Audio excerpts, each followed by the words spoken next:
who is a fellow YouTuber, also fellow FBA, Foundation of Black American. Been following this guy now for what, about 5 years, 4 years now? Been I think it's been about 4 or 5 years. Yeah. Okay, been exchanging ideas back and forth. We don't always agree on everything, but there's several things that we do agree on, and we're probably 99% there. I was really impressed when I saw him interview one of the major voices on this app for Donald Trump. What's his name again? The guy, what was it? You had Stephen him on Gardner. Yes, you had, when I saw that, I was like, wait a minute, my man's moving up in this world. Okay. I remember back before when you were kind of like reluctant about voting for Donald Trump, and then this 4 years of Joe Biden made you say, you know what, instead of throwing the vote away to the couch, let me get out there and push the needle a little bit. So tell the crowd about yourself and what you do here and how they can find you. Oh, well, my YouTube channel is Blacklogic, and I basically kind of give my perspective on the news on hot topics that are U.S. related, whether it be domestically or international. And then I do have my biases because, again, it's, my whole goal is to really view the news in a very unbiased way, but with a sprinkle and a hint, so to speak, of Black empowerment. Because, again, I know who we are. I know where we came from. And I know what we can, what we can actually do. So, again, I try to look at things as unbiasedly as I can, but I do, again, have a twist of Black empowerment in there because, again, we definitely need to be empowered. So that's basically the kind of the concentration of my channel. Okay, I just want to give a shout out to the people that's in the room so far. What's up, Rocket Man, Rocket Matrix? What's up, WTF? Who else we got? SD Johnson, how y'all doing today? Hope everybody's having a wonderful day. Be sure to smash that like button. Let's start talking about this first statement here that Rocket Matrix says. There's no Black and Brown alliance. See, whenever I hear the Democrats or somebody from the Democrats say Black and Brown alliance, I instantly tune out because I know, that they are full of mess when they talking that, that Black and Brown alliance mess, because I know what's coming next. Black and brown people of the LGBTQ community, illegal immigrants, all that gets caked up under one title and put up under one canopy, which what that does is for someone who is seeking Black empowerment, that waters our cause down. 1, 2, it gives us, it pushes other groups to not see empathy in our cause when we are speaking totally for ourselves. What are your thoughts on that? I mean, it absolutely does. And again, we have to look at it. And I hate to bring it in. I hate to bring ethnic. I hate to bring race inside of it. But we have to look at any large movements that we've had in the past of us gathering together, uniformity and being organized, as which a lot of people say that we're not organized. We don't support each other. We don't work hard. We have all these very racial sort of defamatory language towards our people, for one. But 2, when we get in the streets and protest, and I've stated this on my channel, that 99% of the time is due to some sort of racial discrimination and or an injustice to our people. We have never been in the streets trying to protest something illegally. So again, we're not looking at this from a Hispanic, Latino, Haitian, Chinese, Indian, whatever all these illegal immigrants are from, because they come from around the world, is that the mass majority of them are from south of the border. So again, they have these Mexican flags, Honduran flags. I saw one guy with an American flag. You're fighting for people who are illegally in the country. You're either here legally or in a legal status, or you may even be a citizen, because you're looking at it from your humanitarian standpoint versus the law. And if you love America and you love what it stands for, then you have to love the Constitution. You have to love our immigration laws. Thus, you're fighting against that. So when I look at the dichotomy of them talking about the Black or Brown alliance, show us when you guys came out in droves to support us. Yeah, you're always going to see onesies and twosies, just like when I was looking at the protest, I saw a Black guy. Matter of fact, I saw 2 Black guys. Not one was on a bike who wasn't really protesting, but another was protesting. And he's like, I love the Mexican flag. And the reporter said, well, why do you like the Mexican flag?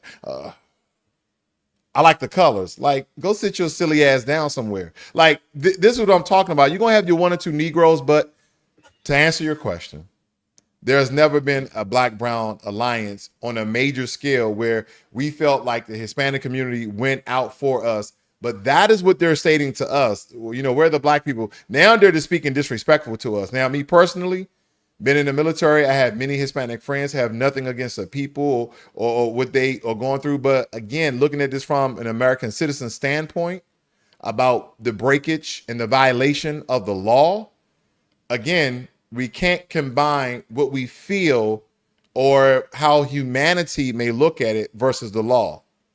It is what it is. Now, I'm a level with you. Between 2018 and I'd say between 2019 and 2021, I went full coon mode, right? And basically what caused me to do that, because I didn't know anything about the FBA movement. You see what I'm saying? Only thing I knew about, what black people were standing behind was the Democratic Party. I saw where I was trolled a lot, doxxed, you know what I'm saying, and harassed by people who were openly pushing for every other agenda but our own. Before then, I was straight up pro-black. You know what I'm saying? And I saw slowly but surely the Democratic Party had co-opted every movement we had. Black Lives Matter used to be a good movement before the Democratic Party co-opted that. I supported those sisters. You know what I'm saying? But then I realized that it was co-opted and then it was overrun by feminism. And then on top of that, everything started, going around the political aspect of it. Because when I was in Charlotte during the riots back in 2015, it was a lot of the people that were there for Black Lives Matter that was talking trash about Jesse Jackson, Al Sharpton. I was like, okay, wait a minute now. So what happened? Then come 2020, they're sitting up there talking about Donald Trump and making it seem like it was Donald Trump who put his knee on George Floyd's neck.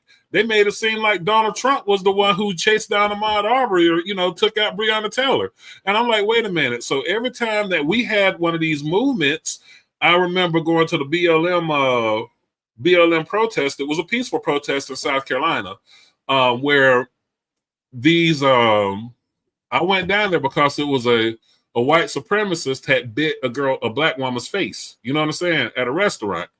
And while we were standing down there, they talked probably 5 minutes about the incident. And then after that, they got to talking about LGBTQ. They were saying that black men are the ones who lead the cause of violence against trans women. And everybody was cheering for that. Then they talked about the rebel flag and the Confederate statues needed to be removed from all over the city. They only gave that girl 5 minutes. And everything else was about hating on Trump. And I'm like, so is this flag what got y'all in an uproar? So I went and bought one just to spite them and put it up in my backdrop, which is how I became famous on TikTok. They was like, look, he's flying that flag of white supremacy. You mean to tell me you're getting in your feelings over a flag when we got bigger fish to fry? We're celebrating the flag being taken away from the NASCAR track when we don't even go there. Like, we're celebrating that as a victory. So I went full cool mode. I didn't even know anything about the FBA movement. And when I first heard about this, I'm like, wait a minute, they're preaching the same stuff that I'm talking about, putting black people first, where the Democrats put black people on the back burner. So I know I can't take back my internet history because I spent a lot of time cooning. But I mean, I was upset. I was angry because I'm like, look at these idiots. They're talking all this Democrat stuff and they don't realize that they're signing their lives away. What up, Kelly? But yeah, what was your thoughts on that, Ross? I mean, I guess when I think about, the Democrats in general, since we're talking about the Democrats, we're still operating and voting based upon what Martin Luther King did. Mm-hmm. Because again, he's the one who brokered the deal with Lyndon B. Johnson to sign the Civil Rights Act into law. And ever since we did that, and it was recorded, they actually have a recording of Lyndon B. Johnson saying, we signed the legislation, we'll have those N-words voting Democrat for the next 200 years. Well, we're coming up on 100 years.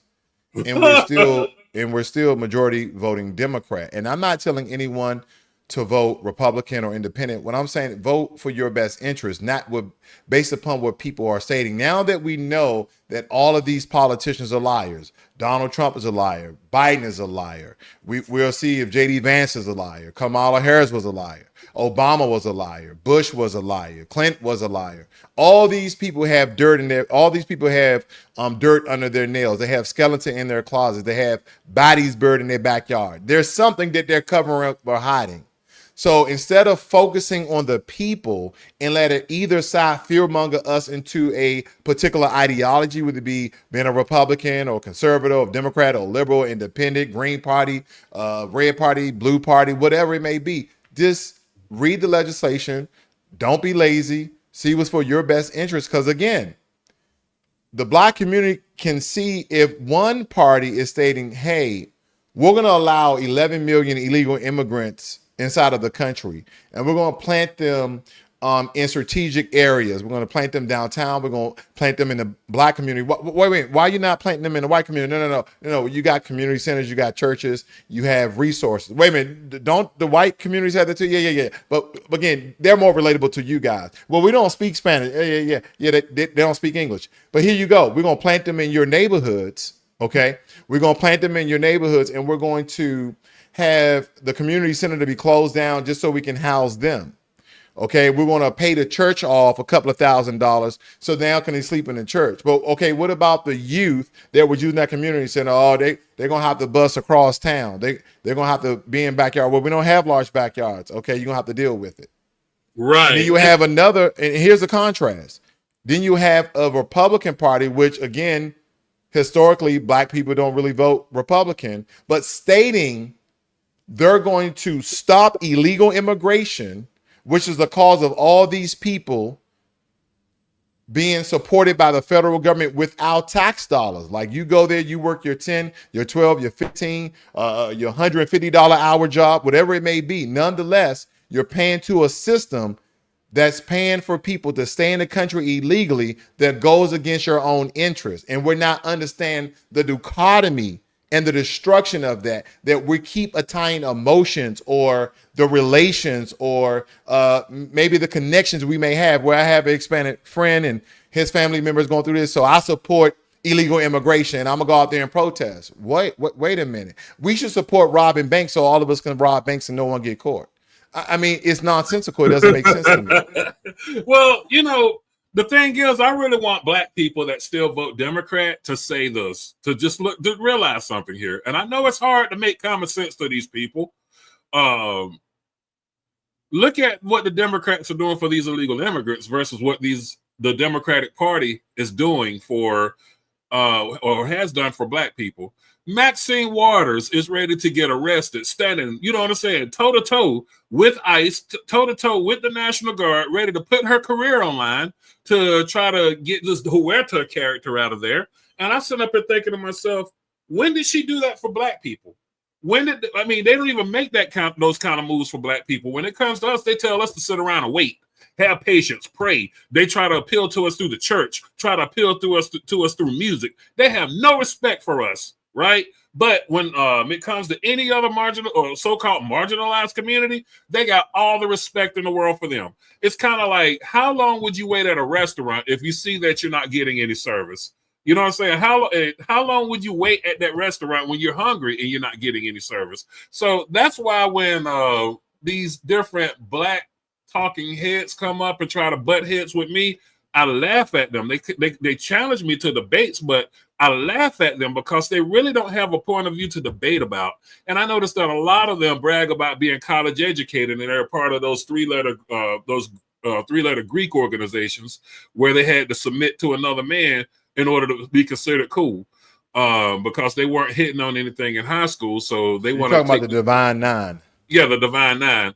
And those characters, they got some quacky stuff going on with them. So I'm sitting up here like, they're putting their lives on the line for these illegal immigrants. And I think Donald Trump, now I've had a recent falling out with Donald Trump because of what he did with those South African immigrants, but I believe that's going to come to a ceasefire with Donald Trump's and Elon Musk relationship deteriorating. So, but for him to say that he's sending in the National Guard to California and the Marine Corps to California, That's doing the Lord's work in my book.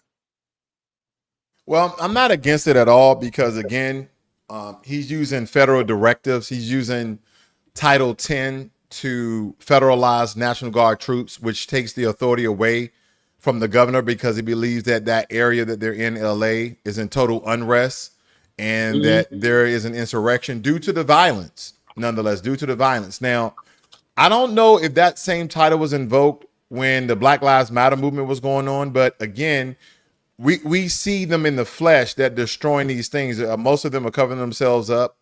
But when you had the Black Lives Matter movement, okay, that's not associated with the organization. I want to make that distinction. And people was out there protesting, no justice, no peace. You saw our faces. We wasn't covered up. But then you had a professional agitator group by the name of Antifa that was destroying property, burning buildings and looting. Don't get me wrong. Were there a couple of black people here and there that was doing some of the similar stuff, more looting than they were doing rioting and burning stuff? Absolutely. I won't take that away. But when we look at the mass amount of them, yeah, you have your outliers of people destroying things. But when did the police start attacking? When did black people start attacking the police? Do you think we would have been met that, them moving through the crowd, maybe shooting a couple of tear gas? I just think that the situation would have became more volatile.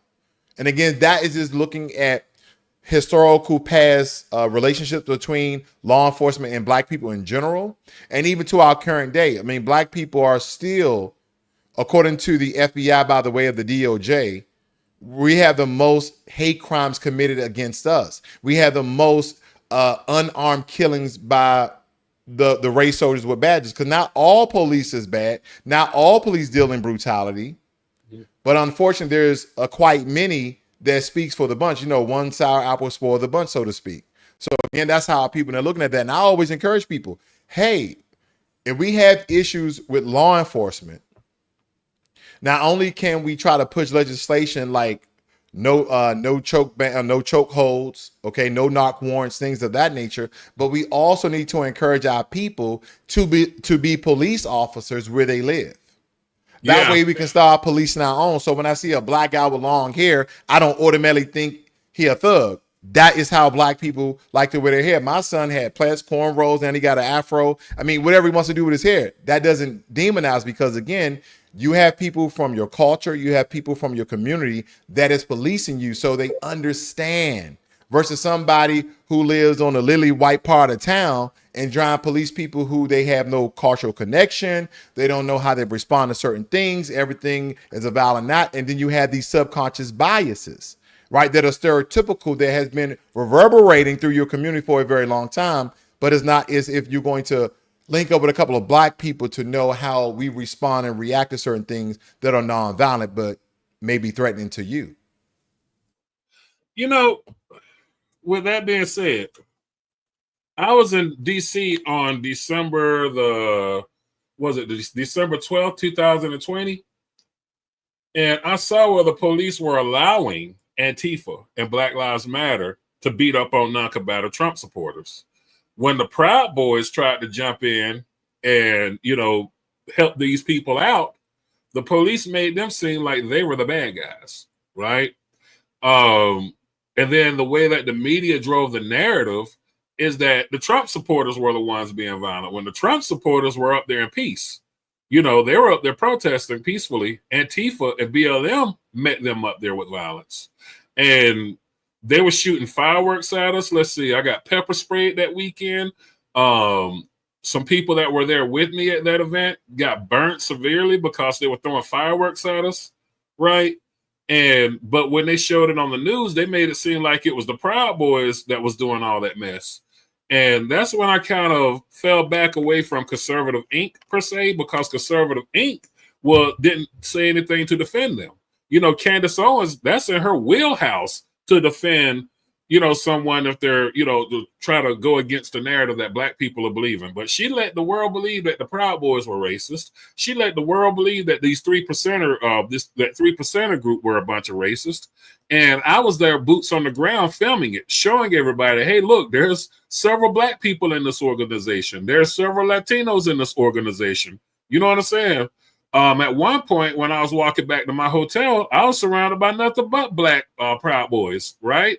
And the crazy part about it was they don't put that on the news. You know what I'm saying? They just be like, well, and that's when I kind of fell back and I realized that conservative ink is only paid to keep the vision going, just like the far left is. You see what I'm saying?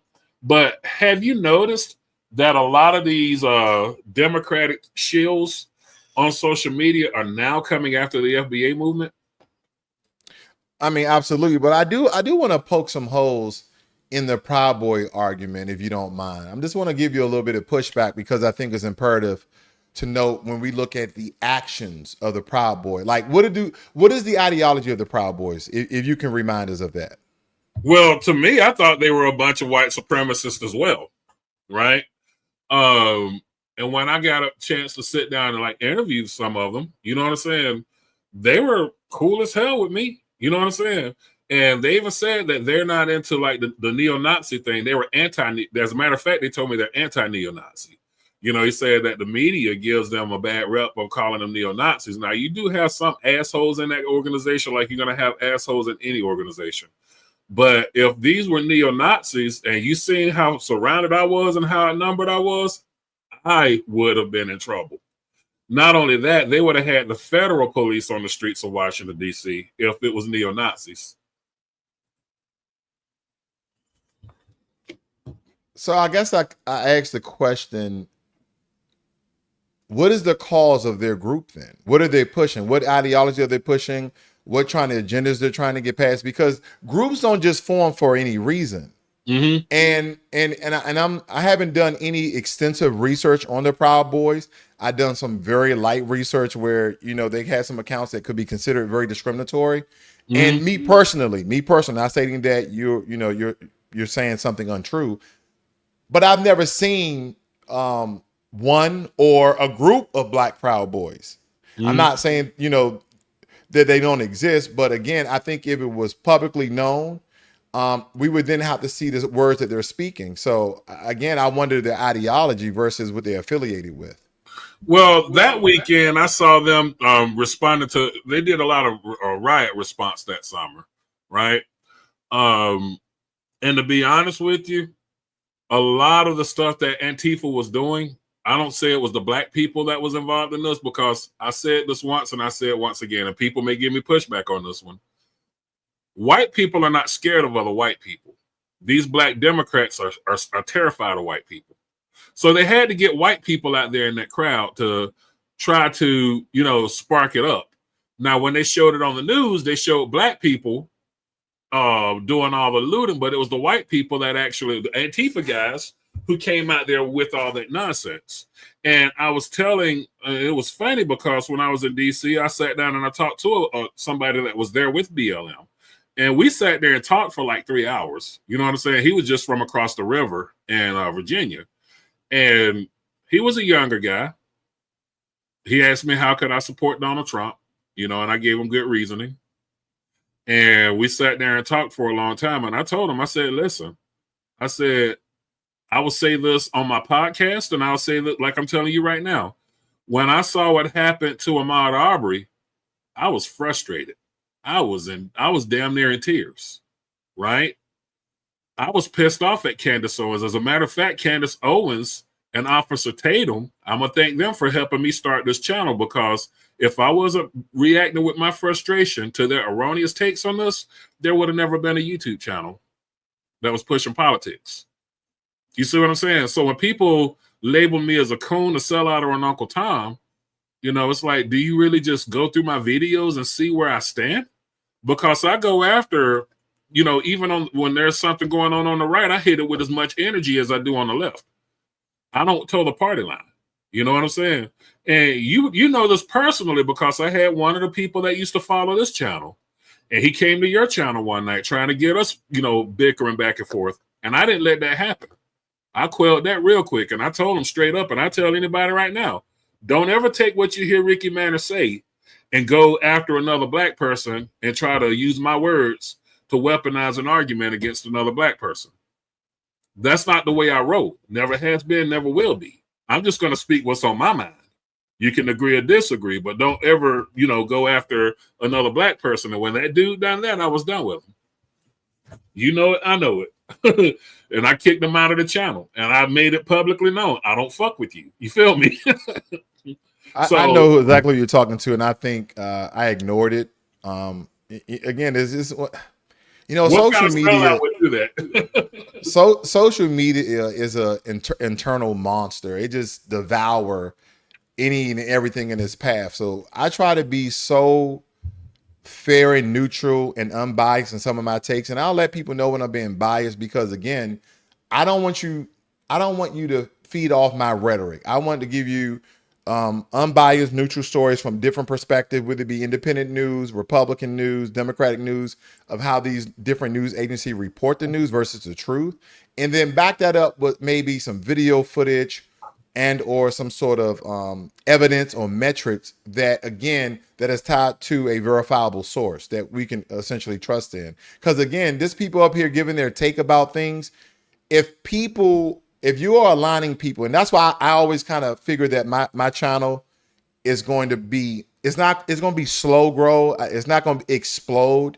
It's because people want you to take a side. They want you to take a side, and I won't take a side, because my side is what co-aligns with some of my beliefs. Because on some things, I could, this legislation is coming from the Democrats. I can see how that can benefit family members, people, black people, etc. You know what? This legislation on this side of the house, the Republican side of the house, I can see how it can benefit, people in general, or black people, or whatever the case may be. But me first, right? Me and my family first, and then my larger community. So I go by that, necessarily not by the color of someone's skin or someone's political party. So I tell people, listen, it's very hard to ignore these very volatile and invigorating figures, because the way that they go at each other, and they're trying to basically, who's more popular, right? I'm gonna make this person look bad. You're gonna be trying to make me look bad. Whoever can do a better job at that, but no one is looking at the legislation. These are the things that are gonna take anywhere from 2 to 4 or even 6 years to really see a difference in your lives. But nonetheless, what legislation does you the best? And how does that legislation, immigration, if we look at the bigger picture and not look at it through an emotional lens or from a humanitarian point of view, because being a humanitarian is subjective. It's subjective. Wait a minute. We gave out food aid and they let the men eat first and not the children. It's subjective. Oh, that's inhumane. I can't believe it. Did the kids eat though? Yeah, they ate, but they let the men eat first. That's subjective. So the way that people, now granted, there are some egregious things that humanitarians, I totally understand, are key points. But when we look at the bigger picture of it all, law's not based on how you feel or humanitarian focus. Is based upon what's right, what's wrong, according to that country and according to that law. So when we look at the broader picture, Ricky, I mean, to me, it's just a no-brainer. Go by legislation, not by what you see or what you feel or what you hear. What proposed legislation are these different political figures putting forth, and how that benefits you? Because again, if I'm just going to be a Republican, well, you coincide with the Republicans, a lot of things you saying are red state MAGA. Okay, so I want secure borders, because when I travel the world, because I went to Vietnam, I went to Thailand, I went to I enjoyed those videos, by the way.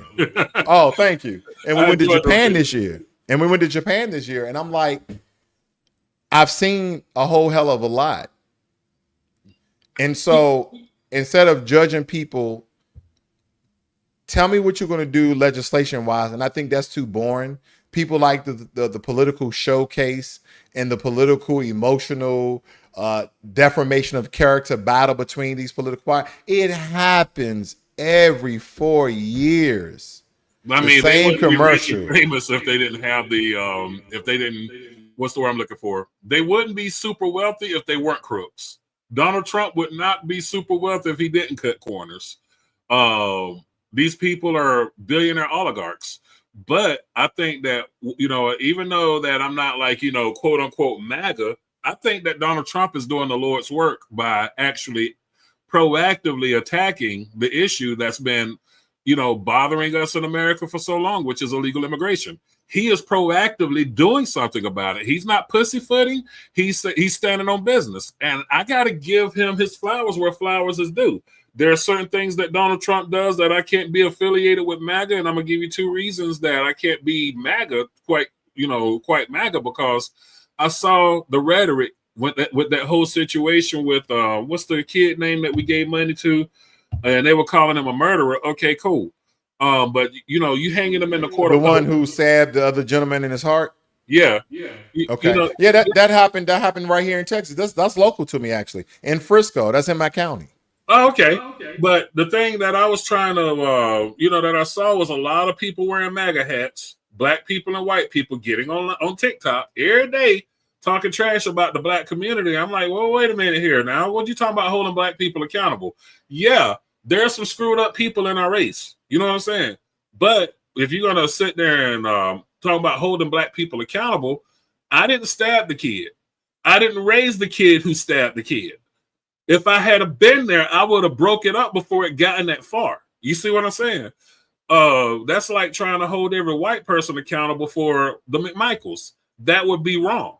So to sit back and, for them to actually run $1 million campaigns against that 17-year-old kid, I couldn't deal with that. And the second thing was when Donald Trump allowed those South African immigrants into the country, talking about the genocide of white farmers in South Africa. I was like, you know what?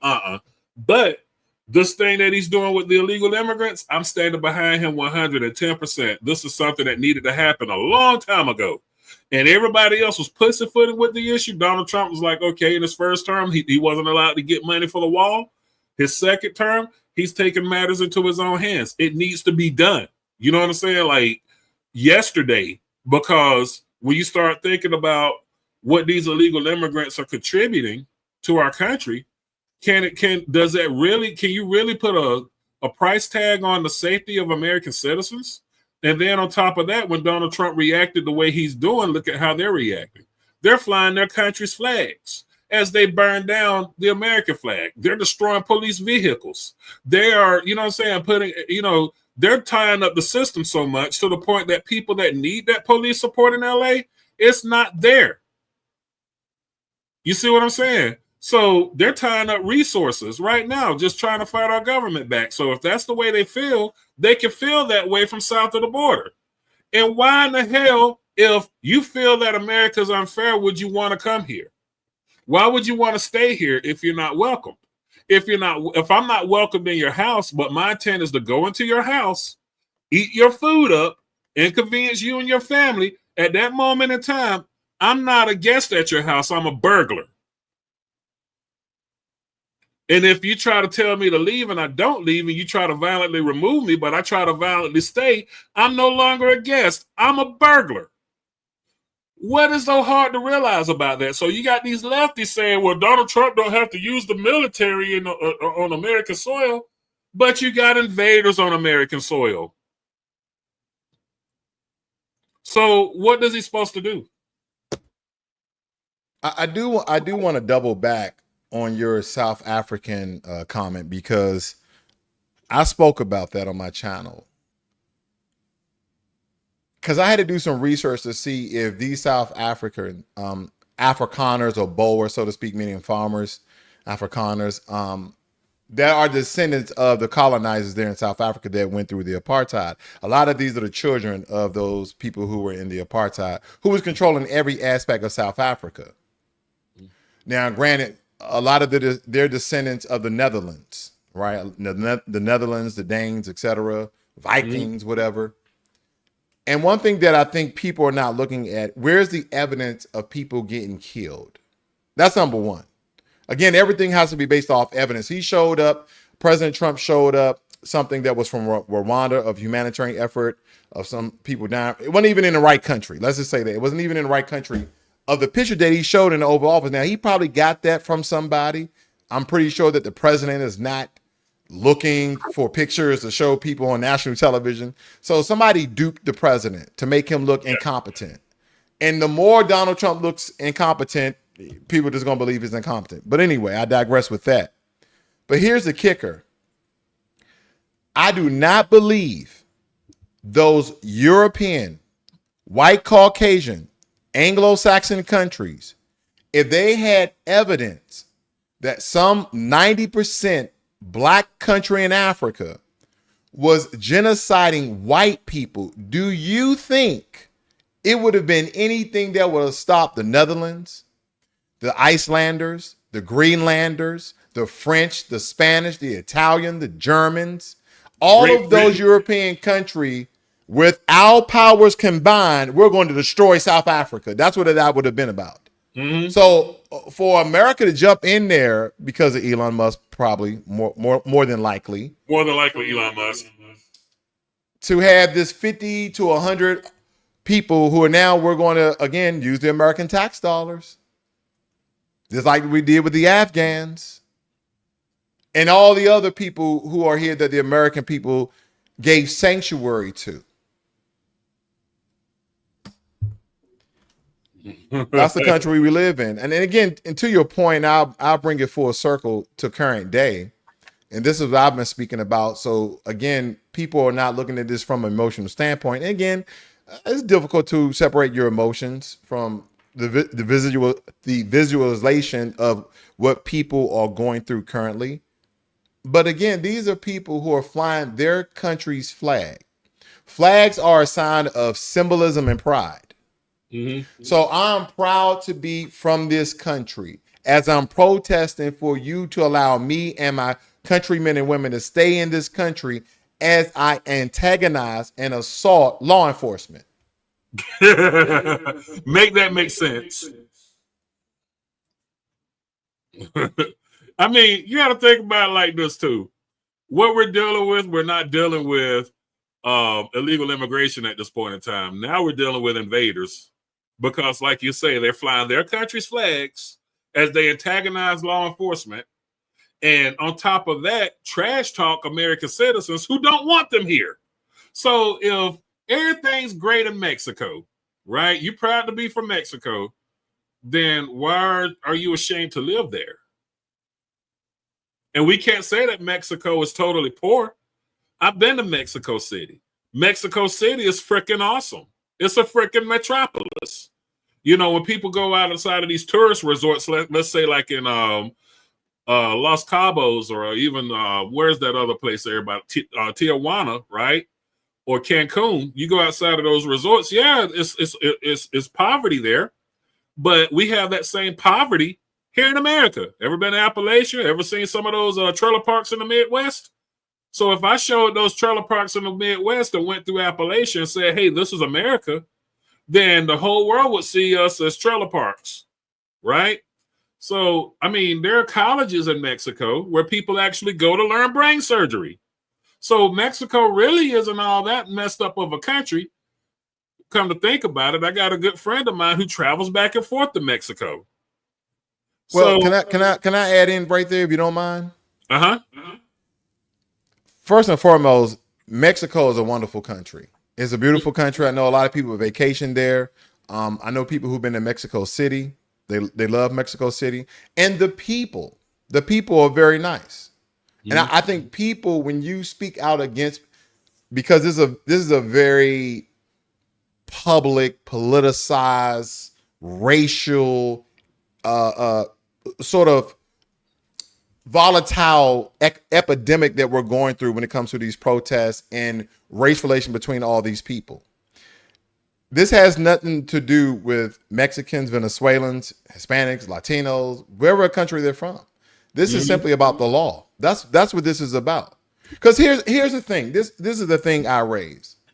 I look at El Salvador, and I mean, I love everything that president did for his country. There was a lot of people that was against him, but now families are back together. Kids can walk the street at night. He totally eradicated gang and cartel violence from his country. And if I'm a Central American country and I do a survey, I do a vote, is this what we want? I know that a lot of these gangsters and cartel members are your family members. I know your sons and daughters. I know your uncles, and fathers. But Do we want a peaceful country where our country can thrive the same way El Salvador did? That could be the blueprint, and you tweak it however you need be, but that can be the blueprint. First and foremost, in order for our country economics to get better, we have to eradicate cartels and organized gang crime to a very small percentage, where people can feel safe in our own country. And with that, we can then start building the infrastructure and start working on trade and exports and things of that nature the same way any other country around the world. But if you're not secure in your country, you have no infrastructure. Think about that. Before a country can secure themselves, before they can secure themselves outwardly, you have to be secure inside. You have domestic terrorism in your country, and the El Salvadorian president knew that, and he eradicated it. Right? Like, no. We're gonna have petty crime. All you guys with gang, where are you? That's discriminatory. Why are you walking around with an MS-13 tattoo if you're not part of MS-13? Is that the new style? Now, granted, I said this before. I don't agree with everything he did. Some of the things I even saw that can be quite inhumane. Because whether they're guilty or innocent, I'm pretty sure some of them are innocent. So the treatment could be justified to a certain degree. But you can't argue with his results. You see, that's what people. Yeah. That's the one thing that people are not arguing with. Like, yes, we think he targeted certain people, but yes, did crime go down? Yeah, crime went down significantly.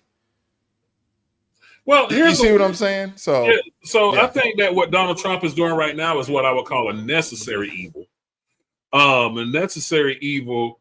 Yeah, people may not like the way that, ICE is, raiding and whatnot, but at the same time, it's necessary because it's not going to heal itself on its own. Now, a lot of people say, well, what about the kids and this, that, and the third? The way I look at it, if it comes down to my safety for my family, versus their, humane treatment, F them and F their kids, because that's the way they feel about me and mine. F them and F their children. And I know that sounds cruel, but at the end of the day, I'm where I'm at. They are where they're from, or they're here from where they're from. I don't care what it takes to get rid of this problem. I'm tired of the property damage that we're seeing. And now they're talking about one on June 14th, doing this all over the country. This is what I'm hearing through the internet grapevines, that they're organizing riots all over the country. So on June 14th, you're going to come to my city and tie up my police force. You're going to come to my city and tie up my fire department. You're going to come to my city and put my people in danger. You know what I'm saying? And the way I look at it, there's many people in South Carolina that's wishing it would happen. They're wanting it to. You got these old country boys down here talking about, I wish an MF would. You know what I'm saying? Don't bring that to a small town. I was listening to that when you chimed in. I was pumping myself up on that Jason Aldean song. Try that in a small town. Ricky, that's why people call you coon, because you listen to Don't Bring It to, and you're enjoying it. I'm just glad that it's not aimed at me this time. You know what I'm saying? I mean, think about it. I'd rather this smoke that we're getting in the media right now be aimed at somebody else than us. So yeah, I enjoyed that Jason Aldean song, because now I can sing the lyrics about somebody else instead of me. But I mean, they've been trying to bring Black people into this for a very long time, and I think that again, even though they've been spewing racial tropes at us for a very long time, not just behind these protests, they've always got online and made these videos about how, Hispanic people, Latino people, Mexican people, Honduran, whatever they're from, Venezuelan people work hard and we're not lazy. All these white supremacist tropes. And I'm just like, first and foremost, who built the foundation of America? Second and foremost, we can actually point to tangible things that we've done. And then I look at today, right? And because, people say, Black people invented all these things and they don't believe that we invented all these things. I say, well, okay, instead of going back in history, because that's just too easy to go back in history, all the achievements that we made, and look at the things that we've invented today. Like that guy, he made, what's his name? Benjamin, or I forgot his name, but he one who made plastoline. He's the one who made a reactor that takes plastic junk, plastic bottles, plastic this, plastic that. You put it inside a reactor, and then it turns it back into crude oil, and then he manufactures for gas. He call it plastoline. You can put it right in your engine. And people, that's today. That's going on today. Or our Army buddy Wes Moore, who made the AWG, the atmospheric water generator machine, where he went to Flint, Michigan, was giving them potable drinking water, turning it on, capturing the moisture out of the air, then transforming that into potable drinking water. But when black people, do you know? Oh, sorry. No, go ahead. Go ahead. You know who Aaron Salter is, right? I'm not familiar with that name. He was the black security guard that was killed during that attack up in Buffalo, New York. Okay. He invented a water-powered engine. So I remember that. Now I remember that because they thought that it was a hit. Yeah, he invented a water-powered engine, and he was going to make it affordable so that everybody could convert their cars to burn water instead of gasoline. So my question is this: where was Joe Biden during that whole time? Where were the illegal immigrants talking about how Joe Biden was doing nothing for us while he was in the office? Where was Joe Biden or anybody of these leftist bootlicks is what I call them? Where were talking about the things that happened to us under Joe Biden? You see what I'm saying? I kind of want to touch on this because I don't know if you was going this way, but I definitely want to go there because we keep trying to get pulled into supporting something that's illegally to our country. And we are American citizens. And I'm talking about foundational Black Americans who've been here generations ever since 1526 and beyond. Mm-hmm. And we keep trying to get pulled into this fight, into this protest. First and foremost, we don't want to support lawlessness. That's number one. Right. Number two, my question is this. We can give you a couple of pointers, give you some information. Here's my first thing. Why are you guys protesting and rioting? Oh, we're protesting and rioting because our countrymen are getting deported. Okay, why are they getting deported? Well, their immigration status is not correct. Or, oh, do you mean they're illegally in the country? Absolutely. Then we're not supporting that. But I can tell you, as you guys are protesting illegally, what about curate some sort of legislation to be pushed to the current administration? You ever thought about that? Because I haven't heard of any legislation that they're just protesting, rioting anytime, because they always say that black people are not organized. Black people are a bunch of buffoons. They're stupid. They're idiots. They don't support themselves. They have no culture. All these things. But Ricky, I tell you that I see these things and I'm just like, that's not who we are. And I got a list here. If we go back to 1863, the Civil War Conscription Act, that was unjust draft law exemption inequity that stopped people from just getting grouped up and going to war. If I go through Browder versus Gale, bus desegregation following the Rosa Parks arrests, the lunch counter segregation sit-ins that desegregated of Arlington counters, Birmingham, Alabama back in 63, Youth Against Segregation met with violence that paved the way for the Civil Rights Act of 1964. Just as well in 1964, helped pass the Civil Rights Act and the Voting Rights Act. Then you have the Voting Disenfranchisement Police Brutality Act of 1965. So again, we look at all these different legislations that we have. Even today, now, the George Floyd and Policing Act, a nothing burger, the Emmett Till Act. But even though a lot of these acts are nothing burgers, we were still trying to do something legally because of the injustice of our people. Now, if you believe that you're being unjust, which, again, if you're illegal, you have no justice in the country that you're not a citizen of.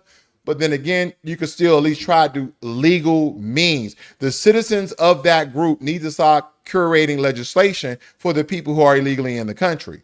Exactly. Then some people will start to argue, well, they're illegally in the country. They first need to be deported and then come in through legal means, come in the right way. And I will have to agree with that as well. But don't call out a group of people that you never massively supported to massively support you and then speak racial tropes and defamatory language towards us. Oh, you think that's going to guilt trip us into coming out there? No, I have my choice words. And again, this is not towards a particular community. This is towards anybody and everybody, every race, ethnic, creed, religion, whatever it may be. Those who are supporting illegal immigrants in our country, no matter their race and no matter what country they come from, I don't think majority of Black Americans are going to stand for that and or support that. We have our own issues that we're still trying to push through the administration. Well, do you see where these Democratic talking heads that are popular on social media are now coming after the foundation of Black American movement? I mean, that's always been a thing by the feds and whatnot. And here's the, but see, here's the crazy part about that. The reason that so many white people or people outside of our community see us the way that they do is because who the mainstream media points the camera at. So when they point the camera at, you know, your Al Sharptons, your Messi Jacksons, when they give the algorithms to these, you know, race hustling pimps, then somebody from the outside is going to look at that and see the support that they're getting and the numbers and the views that they're getting and think that this is the voice of Black America when it's not. What the FBA movement had done is took the monopoly of the Black image away from them. It took the monopoly of the Black voice away from them. So now they're running scared, talking about wanting to have debates and whatnot. Yeah, so that's why they're coming after, you know, these are the people that get up there and say we need to stand with our Mexican brothers and sisters. No, we don't. No, we don't. But, you know, these people that get these big platforms and they get paid by the Democratic Party to say these things, to forge the voice of Black America. Nobody was cheering for a George Floyd statue, but they'll point the damn camera at what I would call these idiots, the true coons, the true sellouts. They would point the camera at these people posing with the George Floyd statue when that nobody in Black America wanted that. They'll show these idiots talking about the Martin Luther King statue in Washington, D.C., talking about, see, look at this. We're celebrating. They got a statue of MLK. Dude looking like Genghis Khan. Wasn't even sculpted by an American. It was sculpted by somebody from China that don't even know us or probably don't like us as a people. These are the people that we're getting the sculpt statues of us. We're getting, and then on top of that, we got to have Hollywood to tell our story. And then when they tell our story, who do they put in front of the camera? They don't put straight Black men in front of the camera that can actually be an icon for young Black boys to look up to. I mean, I was a Doctor Who fan. Now, my wife doesn't understand this, but I had to tell her from my point of view, as a straight Black man, ain't no way when they finally gave us a Black Doctor Who, they gave us a man who lived a alternative sexual lifestyle, right? So why is it that every time they throw a Black man in front of the camera, either they got to be Democratic shilling, speaking against our interests, or they got to live some kind of alternative sexual lifestyle? Or they're a criminal. Or they're a criminal. Or they're a criminal. So this is what we got speaking up for Black America. And, you know, that they give the microphone to. And I think the most racist thing that the leftist media could do is point a camera at Al Sharpton and say, that's the voice of Black America. Is point a camera at Benjamin Chump and say, that's the voice of Black America. You know what I'm saying? People aren't getting a chance to sit down and talk to Black people. Or when they talk about ghetto Black people. You know, I lived in the hood before. And some of those people in the hood are some of the nicest people you'll ever meet. They'll give you their last. They know they're poor, right? But they'll give you their last because a lot of them are very religious. But why do they get so much? Why do they give these Democrats so much support? Because the Democrats say we care about you and one day we're going to change your situation. And they got their minds screwed up by, you know, attacking their mental state in church. You know, giving them this faith-based religion. And a lot of these Black folks that go to these churches, they don't read the Bible. They go by what the preacher says, and they pay the preacher handsomely to get them voting Democrat. Now, I'm not saying Black people should vote Republican, but I am saying that you should vote based on what's good for you. Illegal immigration is not good for you. I was just going to say that I think we have to understand, and I said this before, that we were mostly Republican prior to the civil rights being signed by Lyndon B. Johnson by the way of Martin Luther King. So we were majority Republican. And I'm not a Republican. I'm not a Democrat. I'm not anything. But again, if we look at what the Democrats have done, nothing. They've given a lot of choice words. They pat us on our back. They rub our tummies for us, but they only give us symbolism. Going back to what you're saying about George Floyd, they only give us symbolism, not tangible results. We have almost 1 million black people that are homeless in this country. You didn't see them go out and try to rehab them, give them shelter, give them apartments, give them a driver's license to put them back on their feet. Why can't the American dollar support those who are in dire need in this country who are citizens? Thus, people, we're bringing in these large groups of people.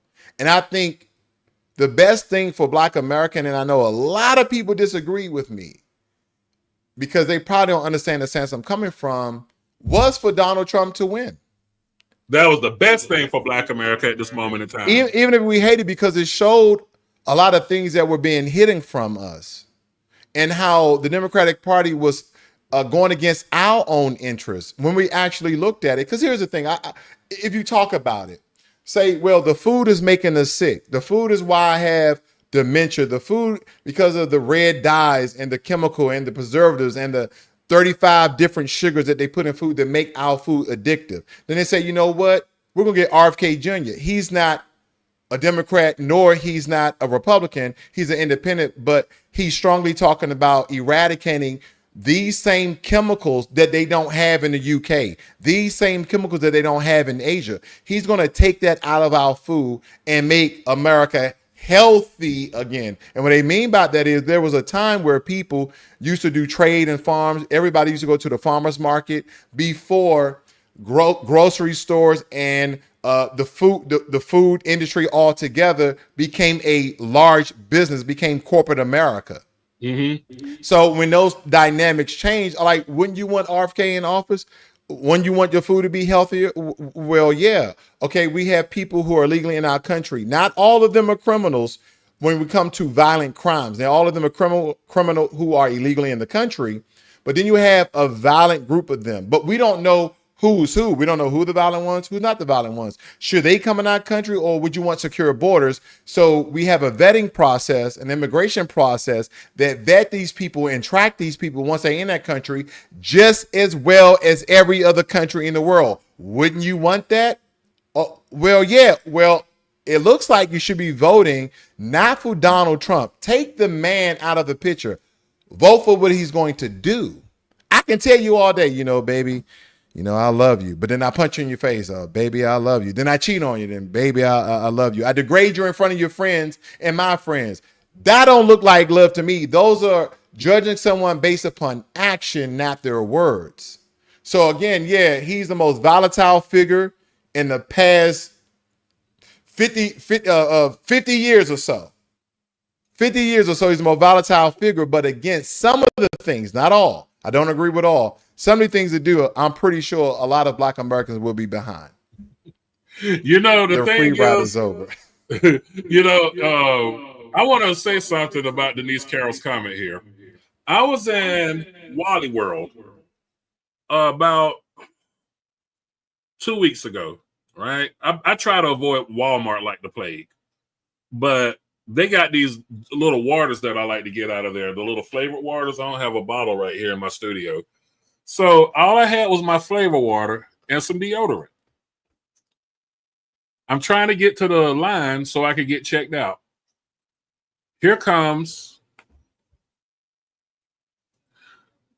a person from south of the border that barely speaks English with a wick, with 2 shopping carts. She hurried to get in front of me.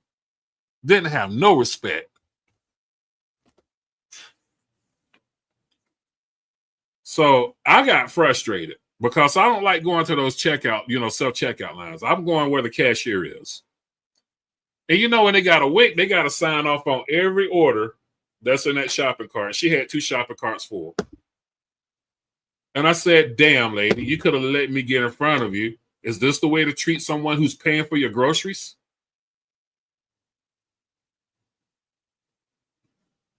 There was a white guy. I don't know if that's how that works, Ricky.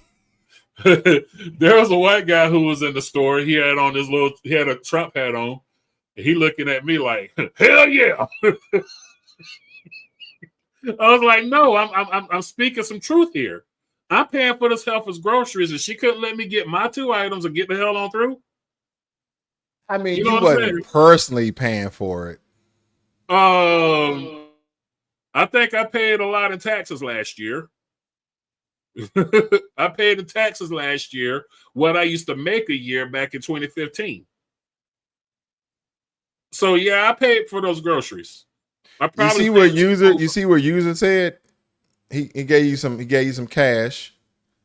User says, I'm embarrassed as a Hispanic American. No one listens. And if I say something, I get called whitewashed.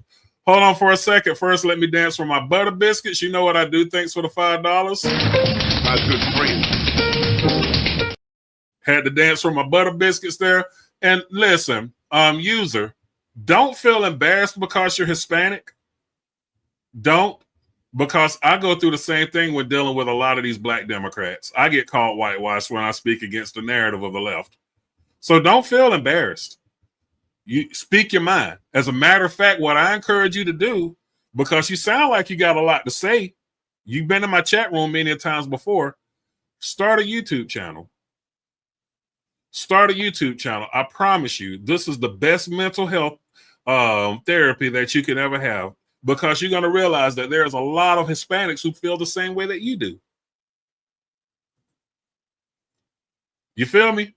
So, user, I thank you for your support, but start a YouTube channel. You would be surprised the outreach. Like me, as a melanated American, right? I had this lens over my eyes, and I was embarrassed to be black at one moment in time, because all I saw was the way black people were acting on TikTok. You know what I'm saying? And I'm thinking, they're calling me whitewashed. This is the way black people really feel as a whole. All right, fuck them. Fuck them all. I was that way. Then I started listening to Jason Black. Then I saw Black Alpha's channel emerge. Saw this brother here. And I'm like, well, wait a minute. So, and they have large followings. You know what I'm saying? So I'm like, damn it, I'm not the only one that feels this way, that looks like me. And I felt bad, because for the longest, I was like ready to throw in the towel on black people. But we have a large number of black people. They're not conservative. He's not Donald, he's not MAGA. Jason Black's not MAGA. You know what I'm saying? None of these cats in the FBA movement are MAGA. A lot of them voted for their couches, but they back up what Donald Trump is doing when it comes to illegal immigrants.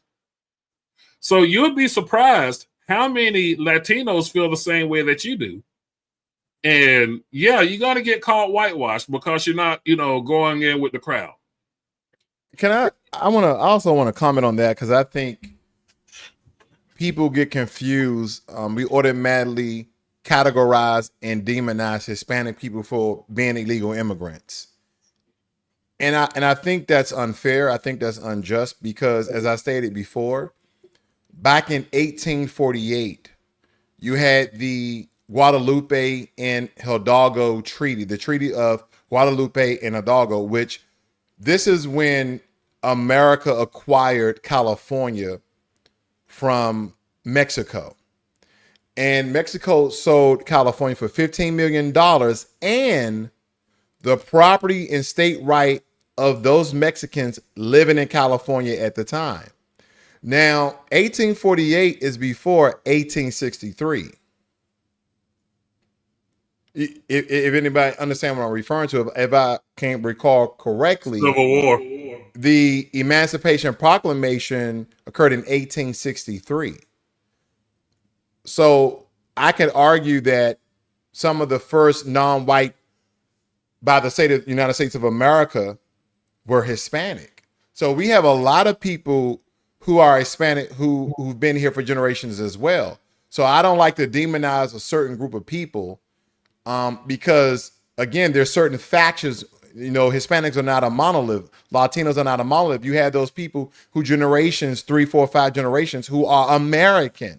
They're a part of the American infrastructure. And then you have people, unfortunately, that look like them, that talk like them, who have some of the same culture, who are illegally in the country.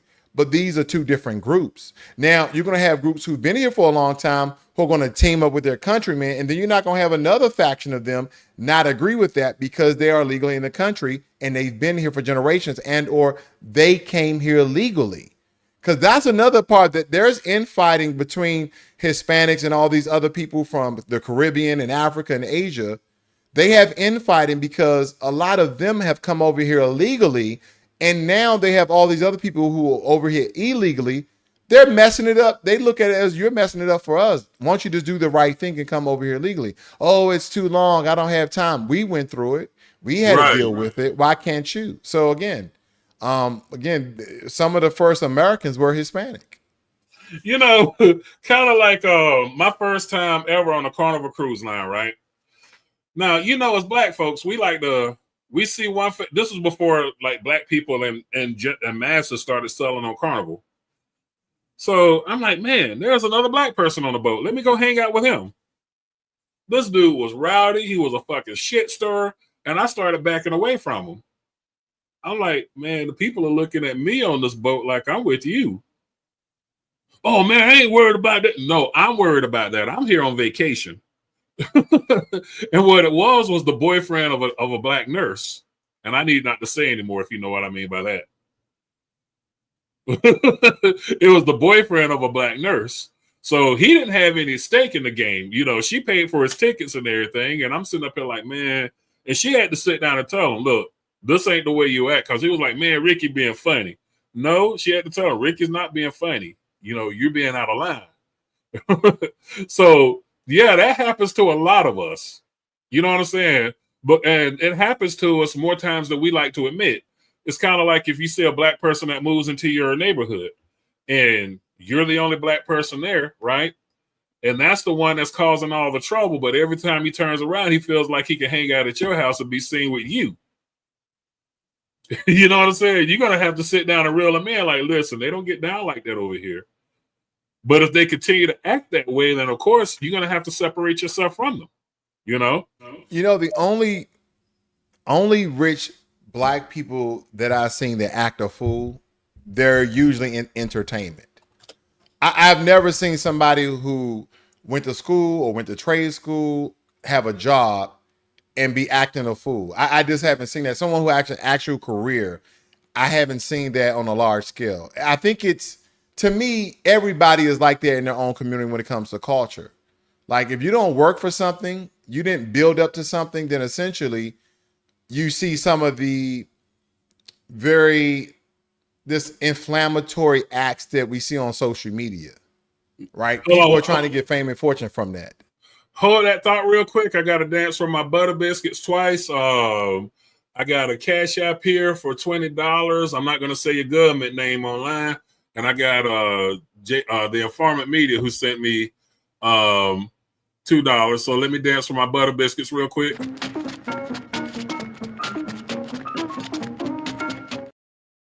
Thank you, guys.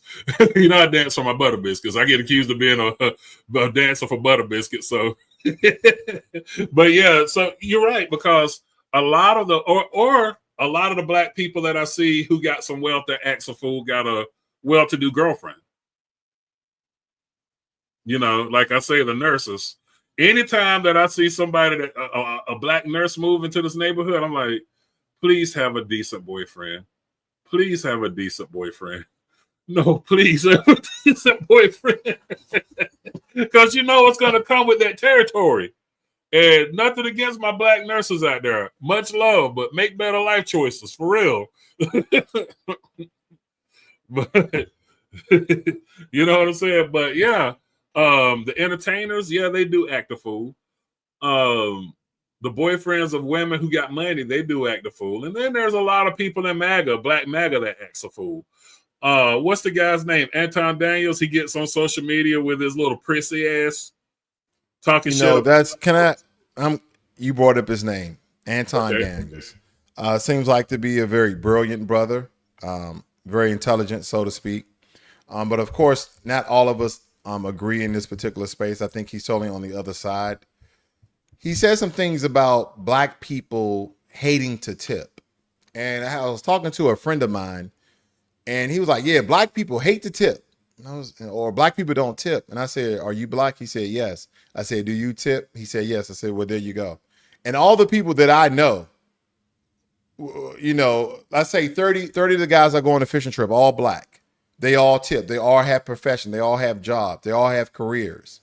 So when he says it, I said, this is more of an economic and status issue than a racial issue. I've never seen a black person making $70,000 or more. I'm just throwing out a very arbitrary number. $70,000 or more hating to tip or not tipping or not wanting to tip. Now, the ongoing rate that I witness or, experiences from a lot of these restaurants, the majority of the percentage is around 18%, up from 15% and up from 10%.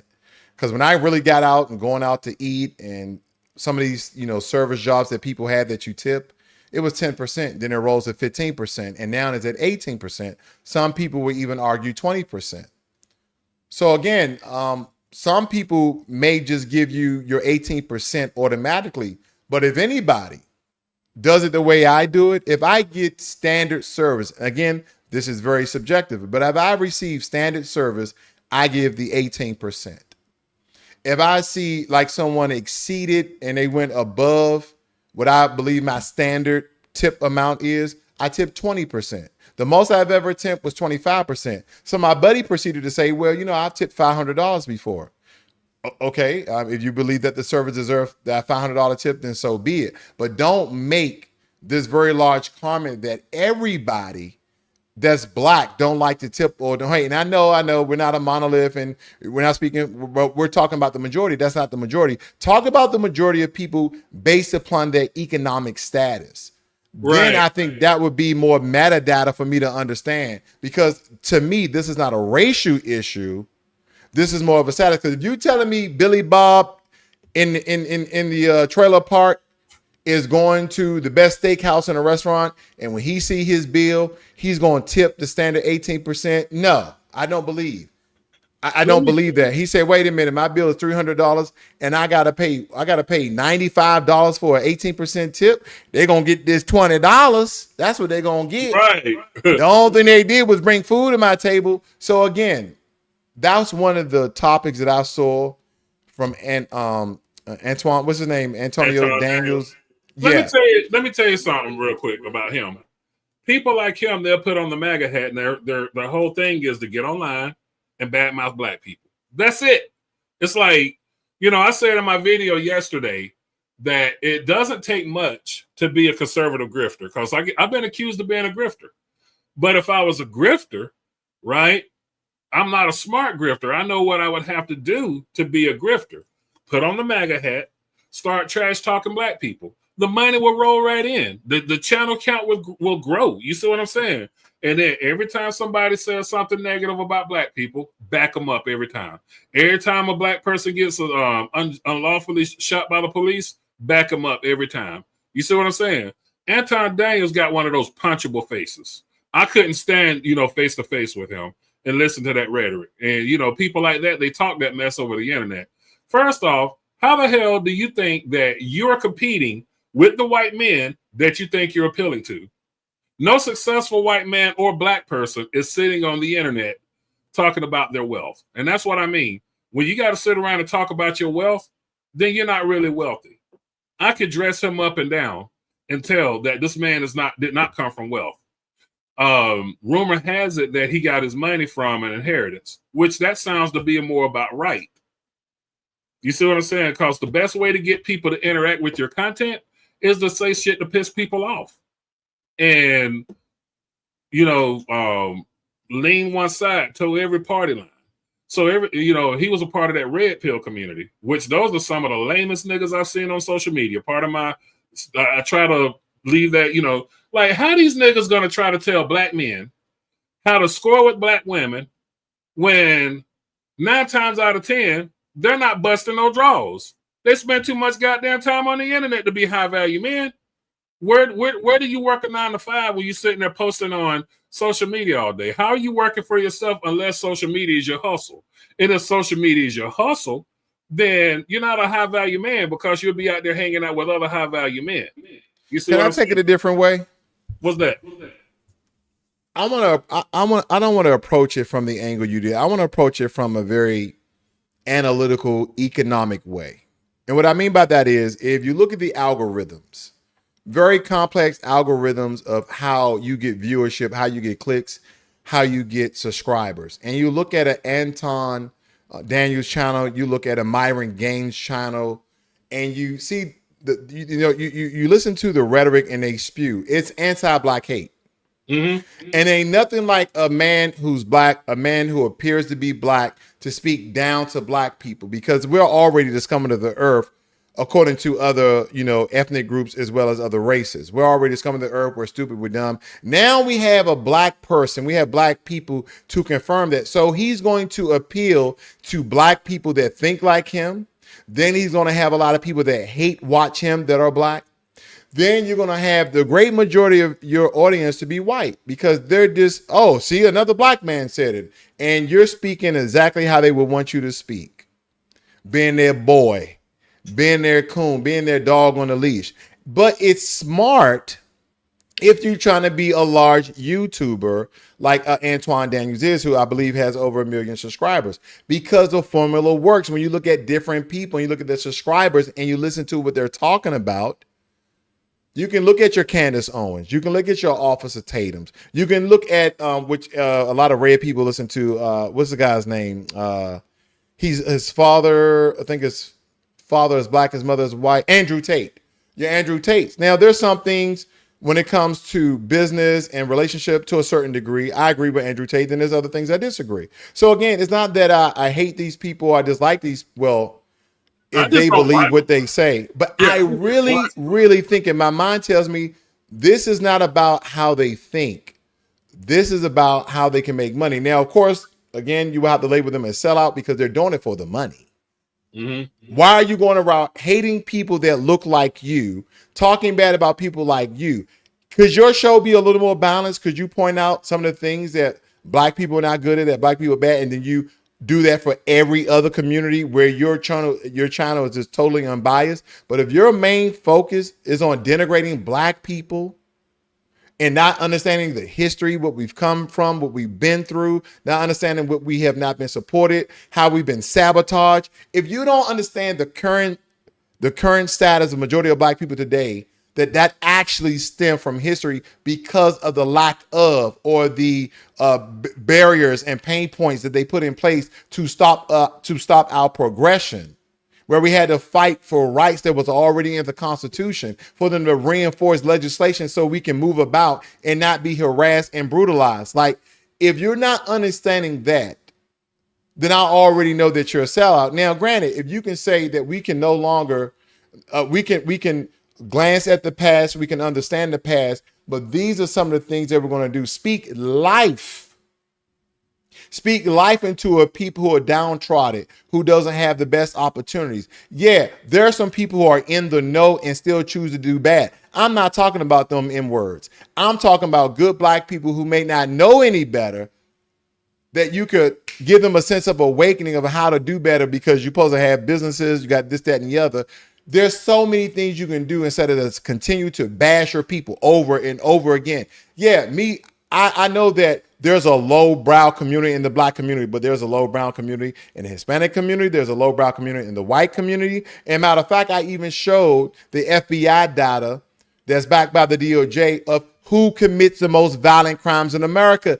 Ding, ding, ding. It's not black people, it's white Americans. And it wasn't built upon the simple numbers of a population. Well, the numbers are going to be higher because there's more white people than black people. No. They took their percentages and gave the percentage of violent crimes between the two groups, and white people were still higher. That's how you don't fudge the number, so to speak. So again, when I look at people like him, it's about the money. Let me show you the grift real quick. You ready? I'm getting ready to go into costume, people, so don't take anything that I'm about to say serious. Let me show you how to do it. If I wanted to make this channel grow, watch this. Hold on.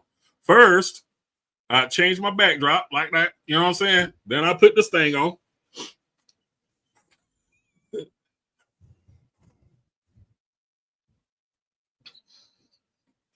How in the hell does 13% of the people commit 55% of the violent crimes? Your channel You'll have 1 million subscribers by tomorrow.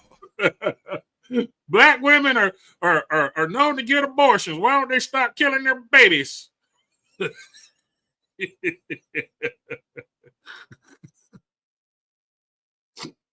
You're absolutely right. You're absolutely right. And you know what's funny about that hat? Because they got these like official MAGA hats. You can tell the difference. That's not an official MAGA hat. That's like you found it at the dollar store.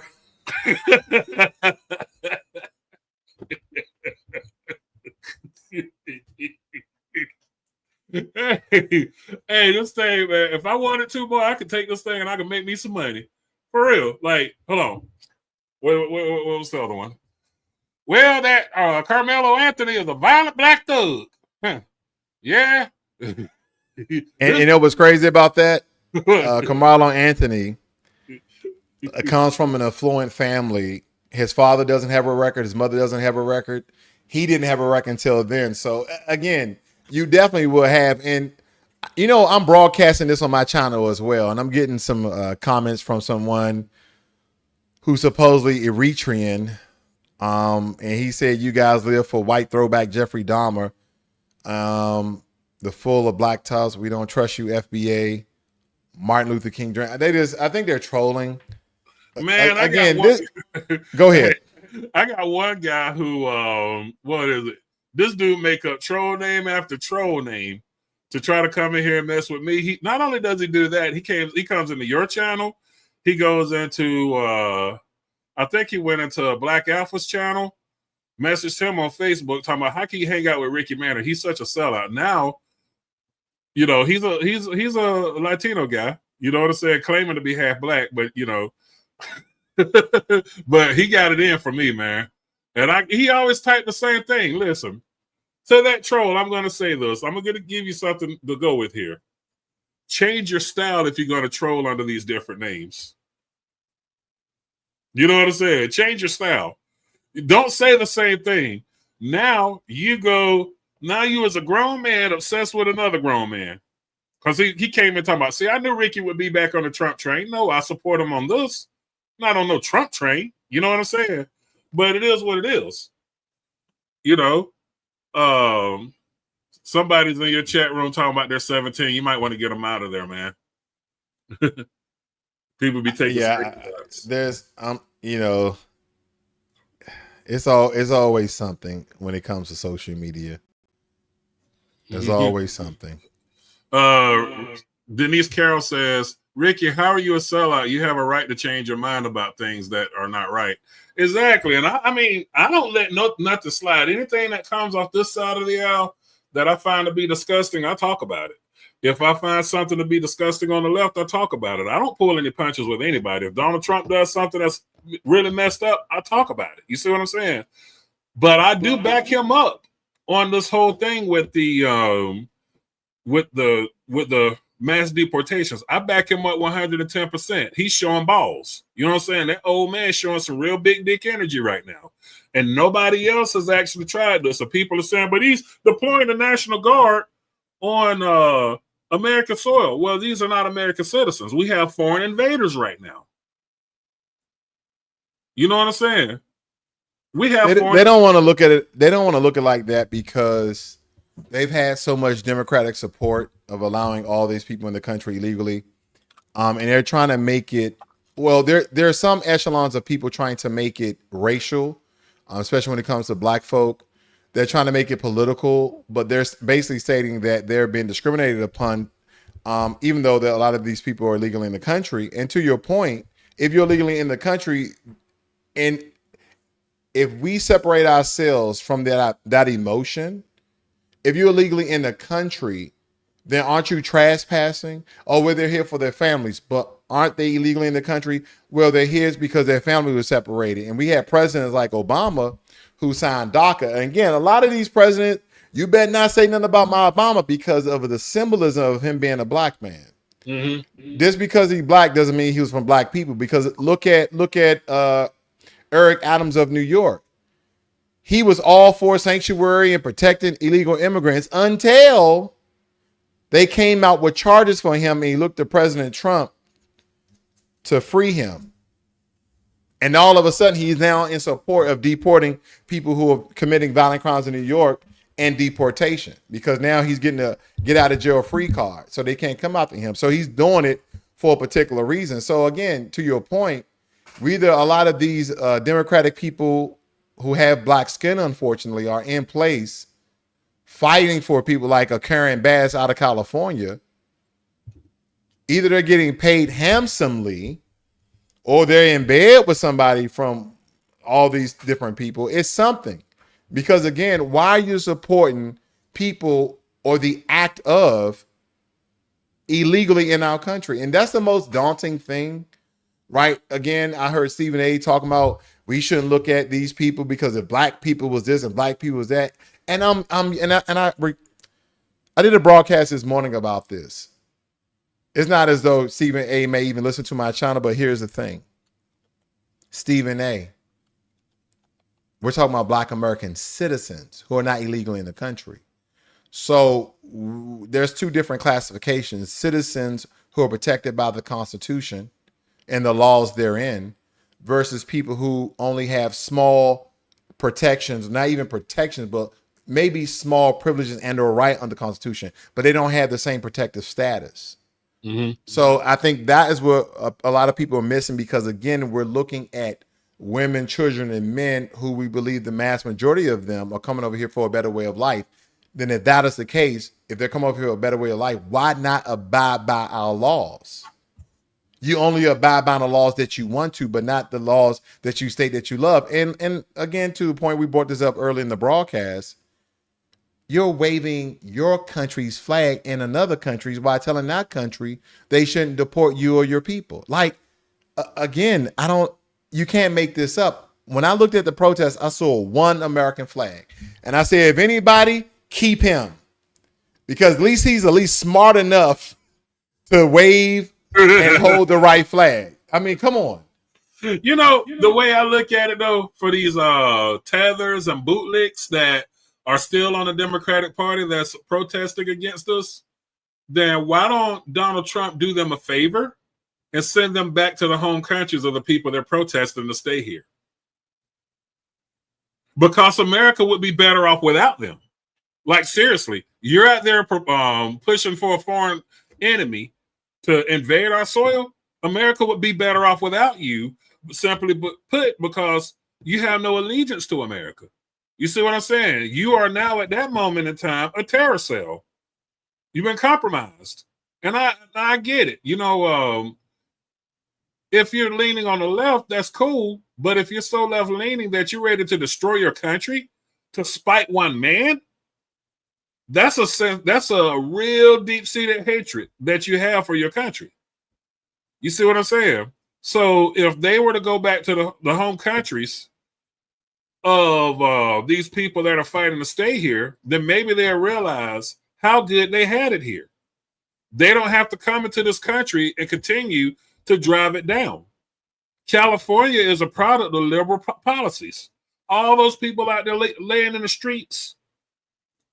You know, Venice Beach, you know, I got a friend of mine that lives out there that's also in the industry with me. Venice Beach is a hellhole right now. People are sleeping in her front yard by night, camping out in her front yard.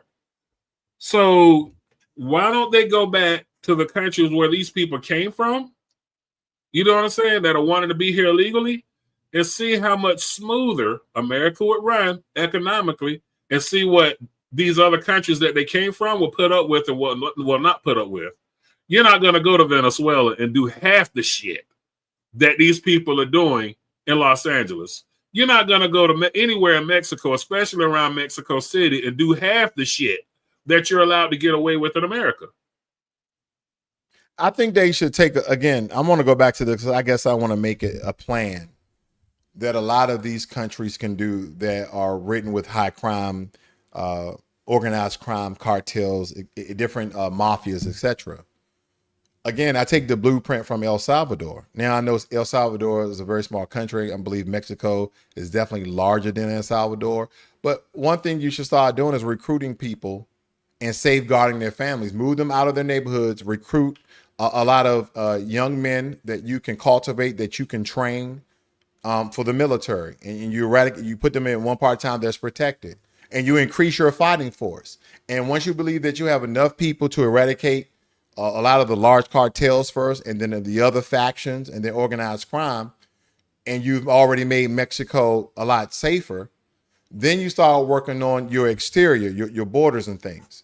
And then from that point on, you start to cultivate land and farms and this, that, and the other. And instead of picking American fruit, because that's what they say that they do, who's going to pick the American apples if you're going to deport? No, you pick your own fruit in your own country, your own oranges in your own countries, your peaches, whatever it may be. And you start to trade. You start to make product to export to America, which will build your base. That will build your economic base, and then that will call for more people to be in your economy. That way, you won't have mass immigration. Because again, if you're flocking to another country, someone told me they believe that America would never be overpopulated. Shit. That America will ever be unpopulated, and that's unreal to believe. Because again, if our population just a couple of years ago was 300 million. Now we're looking at 350 million within 5 to 6 years. America can definitely be populated. Don't get me wrong. Atlanta, all the major cities are overpopulated. That's already overpopulated. But now, like even in my area of Texas, places where there were farmland are being sold left and right for millions of dollars because they're putting housing developments. Why? Because we have a lot of immigrants, illegal and legal, from all these different countries from around the world, from Central America, from the Caribbean, from Africa, from India, from China, from Eastern Europe. A lot of these people are coming to America illegally. So again, America can be overpopulated given it much time, especially at the rate that the Democratic Party allowed illegal immigration. Because a lot of people, again, are tying this to a certain group of people. No, this is a world problem of illegal immigration for America, is that the vast majority and concentrate of those people are from Central America and Mexico. So that's why this is kind of geared towards that. But again, Black people getting involved in this? Absolutely not. We don't want to be involved in lawlessness. We don't want to break the law, especially if it's not in our own interests. Because again, as you say, that somebody put, when we're getting bashed across the head by police, if we're getting strung up by white supremacists, we don't see people from these communities, these Haitian communities, these Hispanic communities, these Caribbean communities come out in droves. We stand one-on-one with Black people and you're waving your flags to let us know you're from another country, but you're supporting us now. I don't see none of that. I don't see none of it. So to ask us or think that we're going, and again, don't forget over the years, all those white supremacist tropes, all those white supremacist adjacent terms that you guys reverberated inside the community, that we don't work hard, we're welfare kings, where we know that we do work hard. And two, if anybody's welfare kings and queens, then it has to be people who are in the country illegally. And again, I even one more thing, I even pointed out how they have Nazis, neo-Nazis inside of Mexico. And this is not aimed at Mexico, but I'm just kind of giving how a lot of these groups speak are anti-Black. Even a lot of Africans that come over here are anti-Black American. But go ahead. There was a guy in he was in one of those 1%er clubs that they don't allow Black people, right? And we were at a motorcycle rally. And the one who was doing the most loud talking about Black people and Black clubs wasn't a white person. It was a Latino person that was riding with them. And I'm thinking, like, dude, really? This is how you feel? Do you know the names that people call you? How you're looked at? But I wanted to put some attention on what Denise Carroll said. She says, all those riders are paid actors. It reminds me of the Summer of Love. No, this is what scares me. It's not the actors that scares me. You got to understand, when that border was open for a while, they was letting men military age in, military fit in, with no families with them. And they're planning on doing a riot on the 14th across the country. Yeah, I got my weaponry locked and loaded. They better not bring that to my neighborhood. You know, there are some things that never escape me. So my thing is, hold on one second. Let me check in the private chat. Okay, I see what you just put in there. But yeah, so we'll wrap this up. Well, what are your final thoughts about them trying to recruit black people in to go on this? Well, first, I'm happy that we are not largely involved in this. I did see a couple of, there always have to be one. There always have to be two of us in anything. There's always one. But I'm happy with us that we're not getting on board with lawlessness and working against the same country that we say we know and love.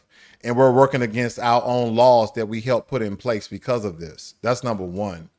Number two, this is not even race-based. This is about the law. This is about legality. This is about where people come to America for law and order. Now, granted, we're not one of the top 10 safest countries in the world, but nonetheless, we're the country where most people want to come to build family and build businesses and take from what we have built. So I look at it from that standpoint. So again, race is out of the window, even though they make it about race. This is about the law. So this has nothing against, Hispanic people, Latino people, Haitian people, people from all these different countries, Africa, etc., Europe, Asia, no matter where people are from. It's not as though that black people are against you. And I would like to say there's certain factions, certain races, even Asians and whites who are American citizens are not against it. We're against the lawlessness, and we're against people who are illegally in the country, no matter where they're from.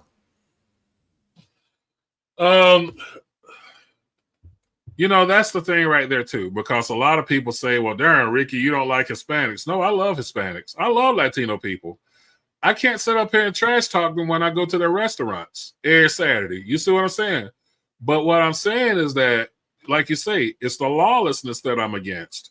And these people that, are in my friend circle offline that are Latinos, they are against this stuff, but you don't hear their voices, and they never, it's a few of them that are brave enough to get on social media and say how they really feel out of fear of being ostracized by their communities. You see what I'm saying? So my thing is this. Now, you're down in Frisco. That's Jasmine Crotch Stink's district, isn't it? I don't know who our congressperson is. I really don't know. Yeah, that's something that I should know. Good point. No, you know what? I think Jasmine Crockett is over Houston. I thought she was over Dallas. Let me see. Jasmine Crotch Stink has to be over Dallas, because the thing was, I saw a TikTok where people were actually getting ready to pull that mess in Dallas, Texas. So I wanted to give you a heads up on that for you and your safety of you and your family. You're correct. It is Jasmine Crockett. Okay. For some reason, I thought she was Houston. Okay. I call her Jasmine Crotch Stink. Yeah, she went to University of Houston Law Center. So maybe because I did do research on her. I thought it was, I knew. Yeah, I forgot. I'm not gonna lie, I forgot. But yeah, tell her. I know you got to wrap it up. So tell the people how they can find you. Throw your link in the chat room, and so they can subscribe to your channel. Most definitely. So again, I have a channel that I do political breakdowns of news with sort of a black twist at the end. The name of the channel is Blacklogic, and yeah, that's about it. All right. I don't have, but I'll see if I can find one of my links so I can put it in the chat. And I see you go live just about every day or put a video up every day. So you have some interesting takes on things. Yeah, more times than not, I try to do that. I kind of slow down my productions on the weekend just to have more time with the family. But other than that, yeah, I post at least one video Monday through Friday for the most part. Yeah. All right. Well, shit. It was good having you on today, man. We got to do this again sometime soon. And I'll let you get back to what you're doing, man. Thanks for coming up. Thank you, brother. Thank you for having me. You have a great and wonderful evening. Hey, you do the same. Stay safe out there in Texas.